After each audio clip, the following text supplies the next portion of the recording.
même quand vous serez seul. Je ne sais pas. Allez, on reprend, on recommence alors. J'ai le grand plaisir aujourd'hui d'être ici en duplex à Bruxelles avec Namur, parce que, donc, comme on dit en anglais, last but not least, c'est la 5e interview des finalistes du prestigieux prix Victor Rossel. Aujourd'hui, j'ai la chance d'interviewer Catherine Marot. Bonjour Catherine. Bonjour. Bonjour. Ça me fait très plaisir d'être ici en discussion avec vous autour de ce roman qui s'appelle La confiture de mort, qui est paru aux éditions Weyrich. Vous êtes non seulement finaliste du prix Rossel, mais vous êtes également finaliste du Grand Prix du roman de l'Académie. Et donc, ma première question, c'est un petit peu comment allez-vous et comment est-ce que vous avez accueilli le fait que vous êtes nominé pour ces 2 prix prestigieux? J'ai appris alors un mercredi et puis le mercredi suivant que j'étais nominée là pour ces 2 prix, et je dois dire que la surprise a été très très grande, la joie a été très grande aussi. Le mélange des deux me met un tout petit peu en insécurité parce que je crains d'espérer quelque chose qui pourrait ne pas venir, et donc voilà, c'est un peu compliqué. J'ai très envie que ce roman ait plus de visibilité. Et en même temps, voilà, je ne m'attendais pas du tout à ça, et c'est vraiment très chouette. C'est vrai. Bah, bon, oui, c'est vrai. Vous êtes dans une petite maison d'édition, donc Weyrich. Vous savez, on a quelques très très belles maisons d'édition belges sur le territoire et sur le terroir. C'est vrai que Weyrich ne fait pas que de la littérature, mais Weyrich est quand même une maison qui est là depuis 2-3 décennies, je crois. Ça fait déjà un paquet d'années avec comment on va dire, une collection qui est vraiment de qualité. Donc, c'est déjà bien, évidemment, d'être dans une collection assez prestigieuse. C'est vrai qu'après se pose le problème toujours de la visibilité sur les marchés limitrophes, comme par exemple la France, où ça reste limité à la petite Belgique, mais c'est déjà pas mal. Oui, c'est très très bien. Moi, rien que aller jusqu'au bout d'un projet d'écriture, trouver un éditeur qui peut aller jusqu'au bout de l'éditer, qu'il existe dans ce format, et puis voilà, que des gens puissent le lire, c'est vraiment déjà, comme je disais tout à l'heure, une grande surprise et une grande joie. Alors, on va un peu en parler. Donc, je remonte de nouveau la couverture. C'est une très belle couverture aussi, avec cette brume-là qu'on voit sur une vallée. Et ça s'appelle la confiture de mort. C'est aussi un très beau titre, je trouve. Enfin, on se demande un peu ce que c'est, mais vous allez nous expliquer. En fait, c'est un roman écrit à la première personne. La narratrice s'appelle Vera. Quand on la trouve au début, elle a entre 15 et je sais pas, 22, 23 ans, le temps que se terminent ses études universitaires. Et elle habite là sur les hauteurs de Namur, au-dessus du Grognon. Et donc voilà, je voudrais un peu vous expliquer ce qui se passe dans cette histoire, ce que cette jeune fille, Vera, va nous raconter à propos de la confiture de mort. Alors, ce qui va se passer, c'est géographiquement, il va y avoir un mouvement de Bruxelles jusque le hameau de Mortepire, dont sa famille est originaire, en passant par Namur, et un long trajet en train. L'histoire, elle est vraiment centrée sur ce personnage qui est à un moment assez particulier de la vie, et elle a à trouver sa place, à comprendre à quoi elle appartient. C'est un peu bateau, évidemment, pour un jeune adulte, mais dans son cas, elle a des particularités, je dirais, qui sont des particularités que moi j'ai essayé de rendre dans l'écriture, c'est-à-dire d'être à la fois extrêmement sensible à tout ce qui est sensoriel, tout ce qui est vision de choses qui sont inhabituellement regardées. Je dirais ça comme ça, c'est pas très joli, mais c'est comme ça. Si, je comprends ce que vous voulez dire. Et elle, en même temps, voilà, elle a des facilités au niveau scolaire, c'est pas compliqué de réussir, mais elle se pose beaucoup de questions de sens, beaucoup de questions de pour faire quoi, pour aller où. Voilà, c'est vraiment un roman qui traite de ces moments particuliers de la vie. On sent chez elle, il y a un grand amour pour son père, mais on sent quand même une certaine, je n'aime pas le mot inadaptation, mais elle a tendance à aller vers des gens qui sont un peu à la marge. À l'école, elle se fait un peu insulter parce que elle trouve qu'elle est poilue et qu'elle est un petit peu, qu'elle n'a pas vraiment, qu'elle a de temps en temps un look qui est un petit peu indigent par rapport aux jeunes filles, la norme des jeunes filles qu'on voit à l'école. Et elle a tendance à aller vers des gens un peu plus à la marge, notamment des voisins de réfugiés albanais là, qui arrivent chez elle et avec qui elle va se lier d'amitié.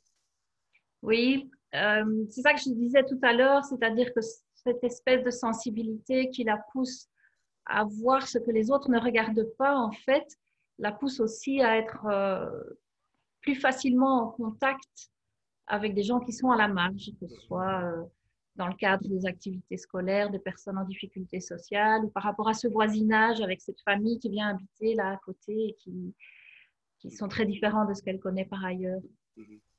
Et moi, ce que j'aime beaucoup, je vous découvre, hein, je ne vous cache pas que je ne vous avais pas encore lu avant, et je trouve quand même une écriture des 5 romans, parce que j'ai lu les 5 romans finalistes. Je trouve que vous avez, on va dire, c'est l'écriture qui se déploie de la façon la plus poétique finalement. Il y a quand même un fond de poésie qui est très très fort, je trouve. Bon, vous citez Michaud et d'autres, mais il y a quelque chose aussi, comme on est quand même, j'ai horreur de dire des romans ruraux, mais comme on revient à cet endroit, la Morte-Pire, il y a quelque chose de très organique, de presque minéral. On sent la mousse, l'humus, la pierre, le calcaire, les rivières, les forêts.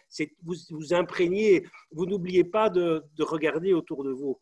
Notamment les scènes de rêve, par exemple. Il y a certaines scènes de rêve, je trouve, sont fantastiquement écrites. Ouais. Oui, ça c'est vraiment à l'origine de l'écriture, c'est-à-dire que pour me mettre à écrire, je dois vraiment partir d'une sensation. Alors ça peut être une surprise dans quelque chose que je vois, que je sens, ça peut être une surprise dans un rêve, mais au démarrage d'un projet de nouvelle ou de roman, il y a toujours une sensation forte. Et puis après, je vais évidemment avoir des personnages qui vont arriver, une histoire qui va se construire, mais tout s'oriente autour d'une sensation. Dans ce roman-ci, par exemple, c'est vraiment parti de la scène avec le sanglier qui court dans ah la oui, forêt. la scène avec l'allée, là, oui, ça, elle est vraiment Oui, extraordinaire, oui. celle-là. Ouais, c'est une Et scène c'est qu'on très, très vraiment un bien. rêve que j'ai fait, Et qui puis, rassemblait. il y a dans le livre quelque chose d'aussi, je trouve très bien fait. On sent très vite qu'il y a un secret. La confiture d'amour, en fait, c'est la confiture qui vient des fruits du cimetière. Et donc, il y a quelque chose, il y a un secret de famille très lourd à porter, finalement, mais qui arrive assez tard, au moment où vous démarrez le journal. On retrouve, si vous voulez, un cahier mauve, en fait, on commence à lire ce qui se passe dedans. Ça, on arrive déjà, on est déjà bien, bien entamé dans le roman. Et là, tout d'un coup, il y a un autre ton qui se fait, quelque chose d'extrêmement brutal et dérangeant. Oui, et qui pour moi correspond à ce retour vers quelque chose qui est à la fois nécessaire et évité, parce que c'est rude. Maintenant, on est tous les êtres humains, vous comme moi, comme à peu près tous les lecteurs, on est quand même le fruit de très nombreuses générations d'êtres humains qui ont survécu à la peste, au choléra, à la grippe espagnole, probablement à des histoires de violence, à des guerres, à des massacres. On est quand même tous issus de cette histoire humaine-là. C'est sûr, ouais. Ouais. On peut pas savoir. On peut remonter dans les générations. Il y aura probablement un viol quelque part et Ah, ça, il y en a ce genre certainement. de. Dans toutes nos histoires familiales, il y aura probablement Ouais. de la violence quelque part, parce que voilà, ça s'est passé comme ça. On voit à la page 2 ou 3 du livre, vous dites, elle lit Faulkner, il faut quand même le faire, elle a à peine 15 ans, et enfin, il n'y a pas d'âge. Moi, perso, je suis rentré dans Faulkner par Tandis que j'agonise, alors vous le traitez directement, c'est un écrivain génial, ivrogne, misogyne et raciste, donc ce qui est assez vrai en fait sur le personnage, mais il revient souvent dans le bouquin. Qu'est-ce qui vous fascine chez Faulkner? Alors, tout à l'heure, vous parliez de la poésie. Moi, je suis une boulimique de lecture de poésie. Alors, comme l'héroïne, je ne retiens pas les poèmes, je ne retiens même pas toujours les noms des poètes, mais il y a des vers ou des strophes qui me dévorent, qui m'emportent, voilà, qui me font un effet incroyable. Et Faulkner a cet effet-là sur moi. Donc, je me souviens de la première fois que je l'ai lu, j'étais quand même très jeune. j'ai eu beaucoup de mal à entrer dedans pendant peut-être 5-6 pages. Et après, j'ai été mais embarquée. Je pense notamment à la toute première scène de Sanctuaire, qui est une scène dans laquelle il y a un renversement de point de vue entre le premier personnage et celui qui arrive en deuxième. Et il y a quelque chose qui me... Bah, je ne sais pas bien expliquer ce que ça me fait, mais je me dis, est-ce que c'est de la technique? Est-ce que c'est... J'aimerais beaucoup écrire comme Faulkner, je ne le ferai jamais. Il a un style incroyable, incomparable, qui m'emporte vraiment. Alors moi, je sais que par ailleurs, quand j'écris, j'ai un style instable, c'est-à-dire que parfois, j'écris des phrases courtes, Oui, des oui, oui. dialogues. À d'autres moments, je suis embarquée comme ça Mais ça dans des dépend aussi descriptions. ça dépend aussi de l'humeur du narrateur, évidemment. Voilà, c'est ça. Et l'histoire elle-même et le narrateur m'emportent à écrire d'une certaine manière. Là où chez Faulkner, je trouve que c'est très stable, quoi. Il a une écriture magnifique.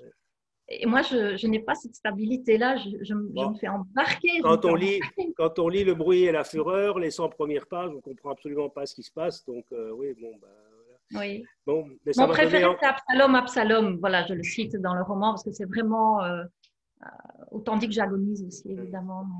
Mais vous êtes beaucoup, il y a beaucoup d'auteurs. J'ai reçu il n'y a pas longtemps Franck Buis à la Licorne, qui s'est inspiré pour son dernier roman de la trilogie Slopes Ah de oui. Faulkner aussi, pour Ouais. écrire son dernier roman. Donc, c'est quand même un auteur qui influence beaucoup, beaucoup de gens par la façon dont il a réinventé la narration et l'écriture. Bon, ben, moi, je vous souhaite bonne chance, en tout cas, et bonne Et chance à Weyrich, parce que c'est le genre de maison d'édition qui mériterait aussi qu'il soit un petit peu mis en lumière. C'est pas facile, vous savez, il y a eu tellement de maisons d'édition. Il y a eu Luce Wilquin avant, mais qui a presque disparu maintenant, puisque qui n'a pas pu être pris. Il y a d'autres maisons d'édition belges qui font le boulot, mais ça reste quand même, ça reste compliqué pour pas mal d'acteurs locaux. Donc, ce serait aussi beau qu'une maison comme Weyrich puisse bénéficier d'un petit peu de lumière dans le cas d'un Rossel. Moi, tout ce que je vous souhaite, c'est bonne chance pour merci. les deux prix pour lesquels vous concourez.